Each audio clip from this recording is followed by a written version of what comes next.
बिस्मिल्लाहिर्रहमानिर्रहीम। अस्सलाम वालेकुम फ्रेंड्स, आज हम बना रहे हैं बड़ा ही मज़ेदार सा लौकी दाल गोश्त और लौकी मैंने लिया है आधा आधा किलो। दाल को सबसे पहले मैंने 1 घंटा भिगो दिया था, उसके बाद मैंने दाल को बॉईल करके रख लिया है। अब हम गोश्त को गलाएंगे। पहले हम लेंगे एक पतीली में तकरीबन हाफ़ कप ऑयल, उसके अंदर हम एक बड़ा प्याज गोल्डन ब्राउन करेंगे। साथ में हम इसमें कुछ खड़े गरम मसाले डालेंगे, जैसे कि ज़ीरा हो गया, लौंग और दारचीनी है, बड़ी इलायची, और साथ में हम इसमें शामिल करेंगे काली वाली जो गोल मिर्च होती हैं, वो काली मिर्च इस्तेमाल करेंगे। और ये हम इसमें शामिल करेंगे, इसको थोड़ा सा सौते करेंगे। इसमें हम शामिल कर देंगे गोश्त, और इसके अंदर हम शामिल करेंगे 1 से 1.5 table spoon ginger garlic paste. उसको हम तेज़ आंच पे गोश्त को हम जो है वो भूनेंगे। और फिर हम इसमें शामिल कर देंगे लाल मिर्च और हल्दी और नमक।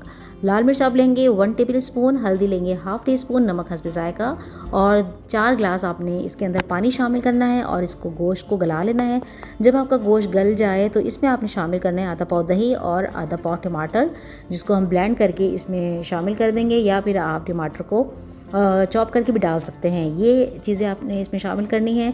जैसे ही आपका टमाटर सॉफ्ट हो, आपने इसको तेज़ आंच पे गोश्त को भून लेना है टमाटरों के साथ। फिर आप इसमें शामिल करेंगे लौकी, और लौकी के साथ ही आपने इसमें उबली हुई दाल शामिल करनी है, और थोड़ा सा पानी हम इसमें ऐड करेंगे और इसको धीमी आंच पे तकरीबन 20-25 मिनट हम इसको पकाएंगे, ताकि लौकी भी गल जाए और दाल भी अच्छे से गोश्त में मिक्स हो जाए, मसाले में मिक्स हो जाए।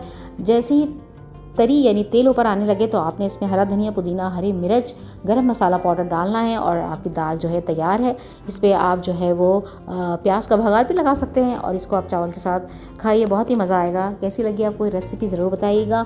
मेरे चैनल पर अगर आप नए हैं तो प्लीज़ ज़्यादा से ज़्यादा चैनल को सब्सक्राइब करना मत भूलिएगा। अपना बहुत सारा ख्याल रखिएगा। टेक केयर, अल्लाह हाफ़िज़, बाय।